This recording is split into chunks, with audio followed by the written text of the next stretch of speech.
तो दोस्तों, एक और नया दिन और मैं बलजीत परमार हाजिर हूँ एक नई कहानी, एक नया किस्सा लेके।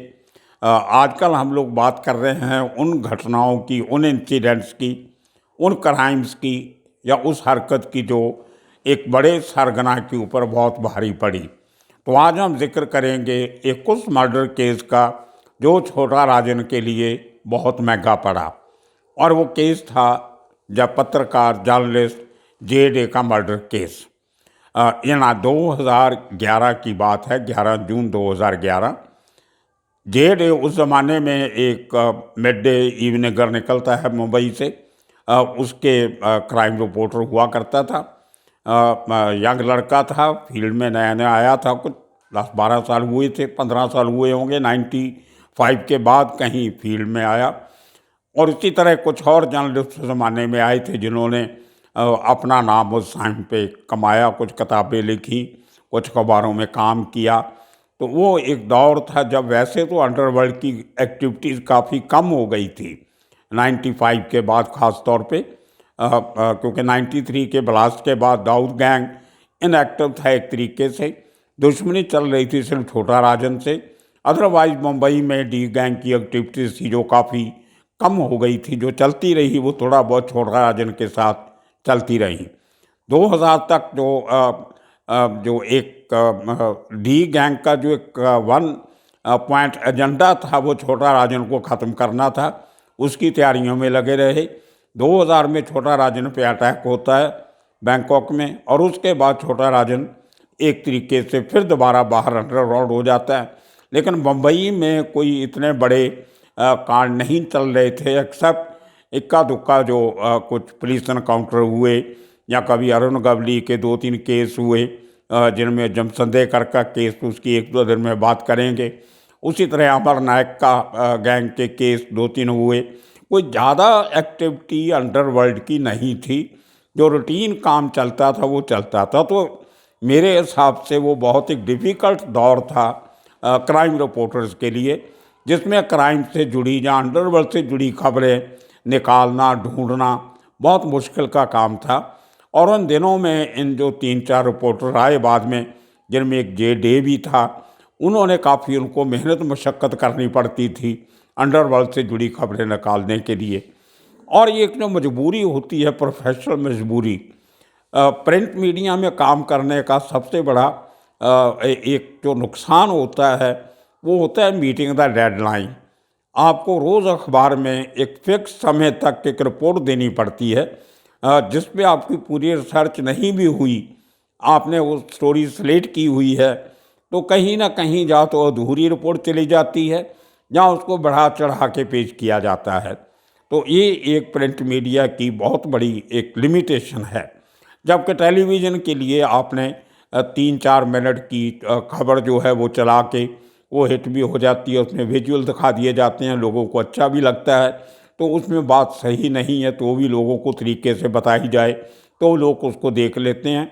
उसको कंट्राडिक्ट करने का कोई तरीका नहीं है। घर से बैठ के आप फ़ोन करके टीवी वालों को बोल नहीं सकते कि आपकी खबर गलत है। लेकिन प्रिंट में आपको बहुत मुस्तैद रहना पड़ता है, क्योंकि दूसरे दिन आपको हज़ारों चिट्ठियाँ आ जाएंगी, एडिटर्स को फ़ोन आ जाएंगे कि आपकी ये रिपोर्ट गलत थी। इसलिए वो एक चैलेंजिंग टाइम था जब खबरों की कमी थी और काम करने का प्रेशर बरकरार था। उस समय पे लोगों ने काम करके अपना नाम कमाया। ये मैं बोलता हूँ एक अच्छी अचीवमेंट है उन लोगों की। तो जे.डे ने कि जब आया प्रोफेशन में, तो उस समय में स्मगलिंग काफ़ी जो सोफिस्टिकेटेड किस्म की चल रही थी। इम्पोर्टर एक्सपोर्टर जो थे वो गुड स्मगल करते थे लीगल तरीके से। कानून को तोड़ मरोड़ के करना, over invoicing, under invoicing, over pricing, under pricing, ये सो मेनी थिंग्स। तो उनके साथ जो, क्योंकि क्राइम में कोई इतना होता नहीं था कुछ ज़्यादा, तो ये लोग थोड़ा कस्टम की तरफ, DRI, एनफोर्समेंट, इनकम टैक्स, उनको कवर करने का एक प्रयास क्राइम रिपोर्ट ने शुरू किया जो उसके पहले नहीं किया करते थे। तो इनके लिंक बनते गए कुछ कस्टम के खबरियों से, कुछ पुलिस के खबरियों से। दारू के धंधे भी काफ़ी कम हो गए थे, डांस बार्स बंद हो गई थी, विधानसभा में जो रिलेटेड क्राइम था वो बंद हो गया, एनकाउंटर होने काफ़ी कम हो गए थे। एनकाउंटर स्पेशलिस्ट थे, वो बिना काम पे बैठे थे, आधे तो कुछ जेल में चले गए थे, कुछ किसके ऊपर इंक्वायरीज हो गई, कोई सस्पेंड हो गए। तो काफ़ी अजीब सा दौर था जिसमें क्राइम एक्टिविटी कम थी, लेकिन क्राइम से जुड़ी खबरें तो लोगों को चाहिए होती हैं, अब कहाँ से लाओगे। फिर उसमें मिर्च मसाला लगाना पड़ता था, खबरियों को कोड करके खबरें छपन लगी। कुछ अफसरों का जिनका काम था अखबारों में नाम छपे, वो अपने तरीके से अपनी खबरें प्लांट करते थे, फीड करते थे, कई बार तो स्पून फीड करते थे। तो उसमें काफ़ी सारे रिपोर्टर जो थे वो अपनी जो प्रोफेशनल एथिक्स होते हैं उससे थोड़ा भटक के वो लाइन से इधर उधर हो जाते थे। उसमें दुश्मनी आगे बढ़नी शुरू होती हैं। आपने किसी के कहने पे यकीन करके रिपोर्ट ले ली और छाप दी, और जो दूसरे जिसके खिलाफ लिखी है उसको आपने पूछा भी नहीं कि भैया आपका इसके बारे में क्या कहना है, आपके खिलाफ ये हमारे पास आया है। और फिर जल्दी बड़े बनने की लालसा में बड़ी बड़ी बातें करने लग जाना, चार इंटेलिजेंस ऑफिसर्स को मिल के ये समझना कि मैं भी जासूस हूँ, ये क्राइम रिपोर्टर्स की एक बहुत बड़ी कमज़ोरी है। बहुत से लोग इस कमज़ोरी का शिकार हो गए कि दो रिपोर्ट हिट होने से अपने आप को OIB के ऑफिसर समझने लग गए, रॉ के एजेंट समझने लग गए। किसी रॉ के ऑफिसर ने बात कर ली तो उनको लगा मैं तो खुद रॉ का एजेंट हूँ। तो एक अपने इर्द गिर्द एक ऑरा बना लेते हैं, और वो ऑरा सस्टेन करना बहुत मुश्किल होता है।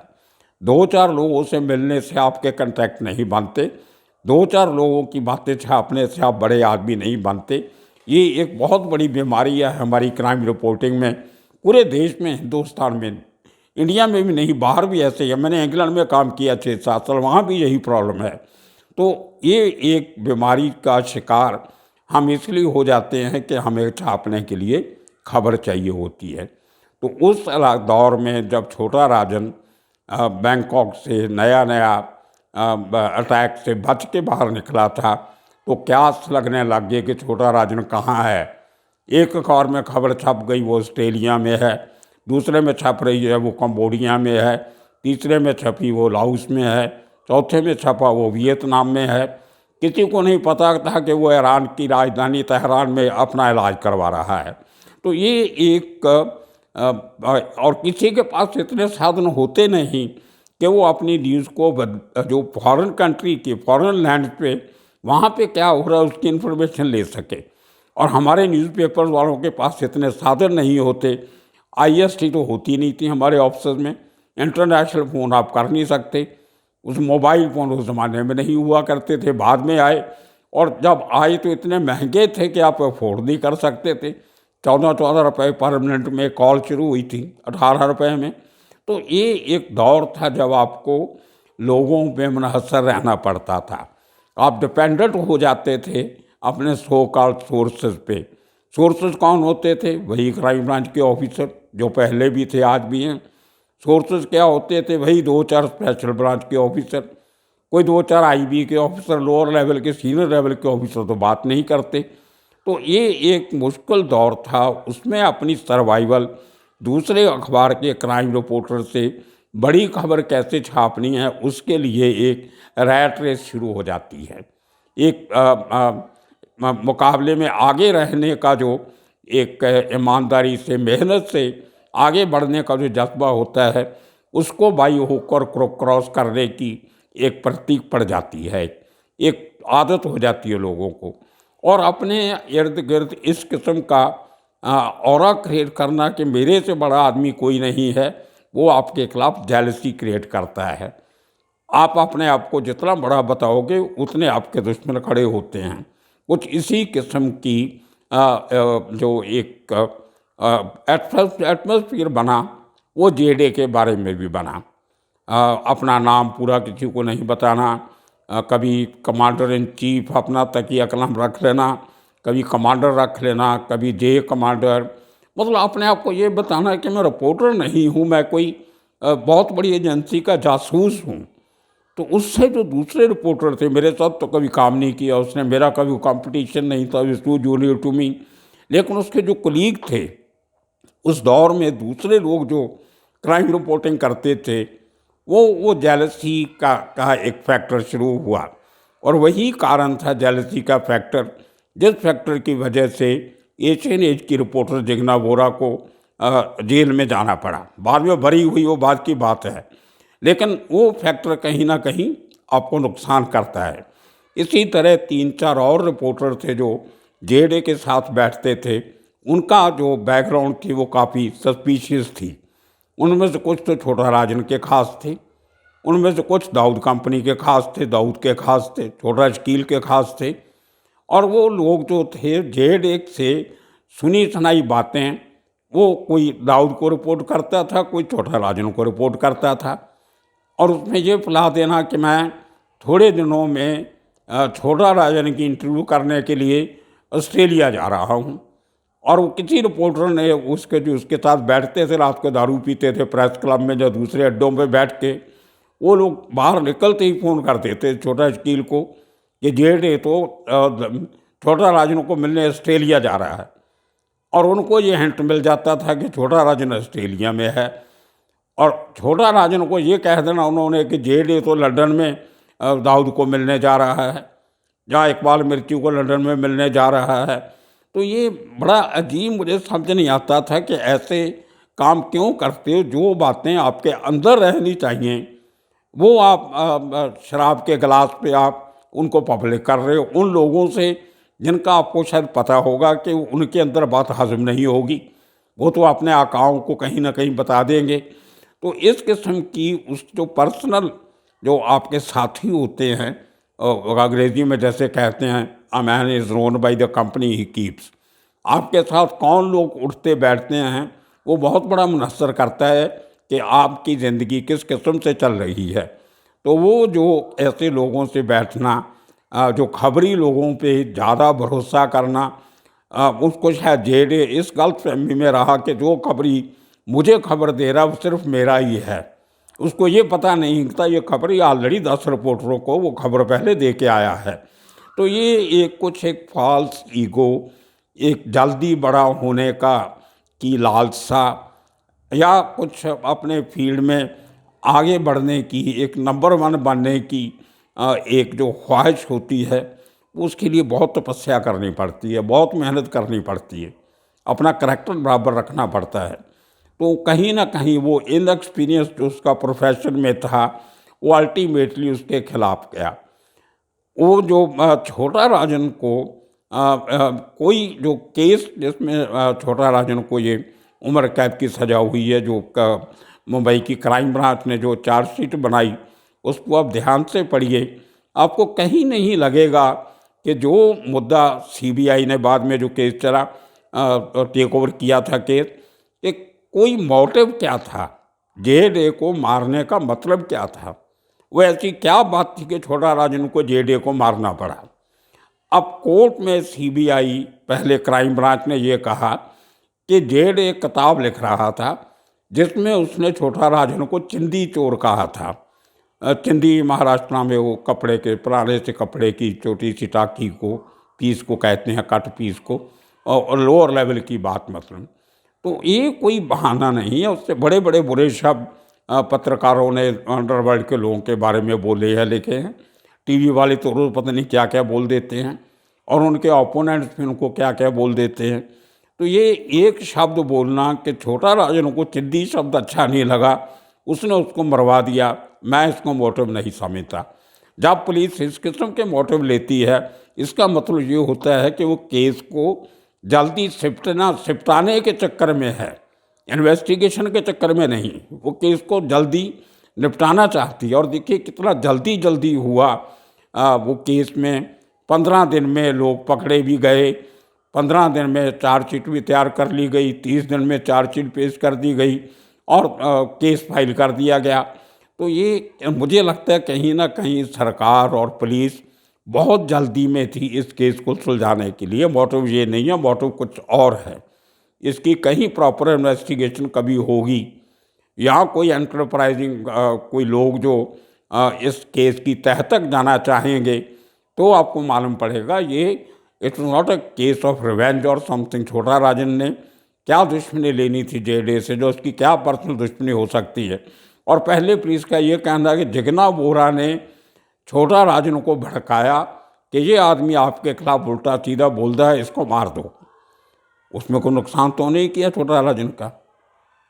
मेरे ऊपर गोलियां चली, मैंने तो बहुत बड़ा नुकसान कर दिया, तो उसका वो भी किस्सा सुनाऊंगा आपको, पहले भी एक बार सुनाया। लेकिन जेडे ने तो कोई नुकसान नहीं किया था छोटा राजन का, मारने की जरूरत क्यों पड़ी, वो कारण कुछ और था। लेकिन उस कारण को सिद्ध करना पुलिस के लिए बहुत बड़ी मुश्किल थी।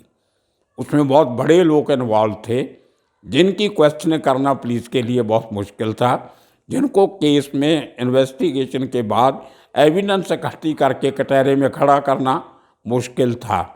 बड़े लोगों को बाहर निकाल के मेरे हिसाब से, और बहुत से लोग फिर जो मुंबई की पत्रकारिता को जानते हैं, जो छोटा राजन को जानते हैं, जेडे को जानते हैं, जो जिगना बोरा को जानते हैं, जो उन लोगों को जानते हैं जिनके साथ जेडे उठता बैठता था, सबको मालूम है कि असल में हकीकत क्या है। लेकिन हम क्या हैं, हम जो कोर्ट में फैसला आ गया, जो पुलिस ने बोल दिया, उसको मान लेते हैं। वो जो बड़े लोग इन्वॉल्व थे, जिनको वो एक्सपोज करने जा रहा था, जिनके लैंड रैकेट्स वो एक्सपोज कर रहा था, हज़ारों करोड़ों रुपए की धांधली वो लोग जो कर रहे थे सरकारी ज़मीन के नाम पे, वो जो धांधली को एक्सपोज करने का जो चक्कर था, जिसमें उन लोगों के हज़ारों करोड़ों रुपए का नुकसान हो सकता था, उन लोगों की वजह से मेरे हिसाब से ये कंट्रैक्ट किलिंग थी। जेडे को छोटा राजन ने मरवाया या नहीं मरवाया, लेकिन मुझे लगता है, और सब लोगों को उनको लगता है, मैंने बहुत पुलिस वालों से बात भी की, जेडे को मारने की सुपारी छोटा राजन को दी गई। छोटा राजन ने तो खाली कंट्रैक्ट का काम किया है।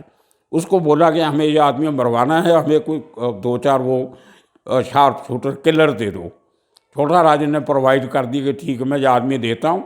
शायद उसको ये भी मालूम नहीं होगा कि ये जेडे की सुपारी मांग रहे हैं, दे रहे हैं। लेकिन अब पुलिस ने केस बना दिया, स्टेटमेंट्स रिकॉर्ड हो गई, 4 जो गवाह थे उनके कन्फेशनल स्टेटमेंट, और ये केस भी जो सज़ा हुई है सबको, ये 2-3 लोगों की कन्फेशनल स्टेटमेंट के बेस पे हुई है। इन्वेस्टिगेशन में इतना दम नहीं था, मोटिव में इतना दम नहीं था। तो जेडे को मारने के पीछे एक बहुत बड़े राज को छुपाने की बात थी। जेडे तो एक मोहरा था, उसको तो एक मोहरे की तरह इस्तेमाल किया गया, और उसको एक बलि का बकरा बना के मार दिया गया। जिन लोगों ने ये काम करवाया किया, वो आज भी सलाखों से बाहर हैं। जो लोग अंदर हैं उनका कसूर है, उन्होंने एक्सीक्यूशन की है, उन्होंने इस काम को अंजाम दिया है। लेकिन जिन लोगों की कॉन्स्पिरेसी थी, उन तक कानून कब पहुंचेगा ये अभी तक कुछ पता नहीं है। लेकिन छोटा राजन को ये केस बहुत भारी पड़ गया।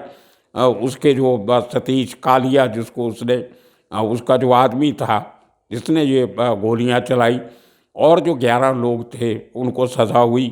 कुछ लोग बरी हो गए, कुछ लोग अपने बयान से मुकर गए, एक आदमी जेल में मर गया, विनोद। और इस किस्म से वो केस जो था पूरा, वो सुलझाने के चक्कर में इन्वेस्टिगेशन ने बहुत जल्दबाजी की। अभी 2018 में उसके फेस केस जो मकोका कोर्ट का केस आया, उसमें सबको उम्र कैद की सज़ा हुई। जगना बोरा को एक्विट कर दिया गया।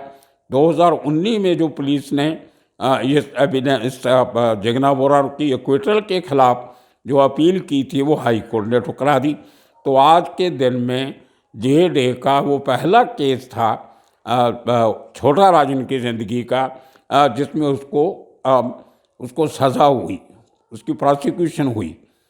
उसको उम्र कैद, जो आज तिहाड़ जेल में छोटा राजन बैठा है, उम्र कैद काट रहा है, वो जेडे मर्डर केस में काट रहा है। और बाकी और 30-35 केस अभी चल रहे हैं, जिनमें आप हर तीसरे चौथे दिन आप पढ़ते होंगे अखबारों में कि ये केस था, जो वो उसमें से छोटा राजन बरी करार, उसमें वो केस जो है वो डिस्पोज ऑफ कर दिया कोर्ट ने, क्योंकि गवाह नहीं है, सबूत नहीं है।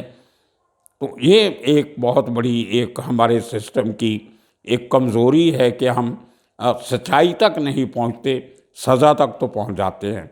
तो ये किस्सा कहानी था जो आज आपको सुनाया। जेडी की वजह से आज छोटा राजन जेल में बैठा है।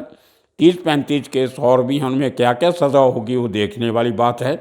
आने वाले दिनों में और डॉन्स कैसे कैसे ऐसे केसों में फंसे, जेल में गए, वो किस्से लेके फिर आपके सामने हाजिर होंगे। तब तक के लिए सबका शुक्रिया, धन्यवाद।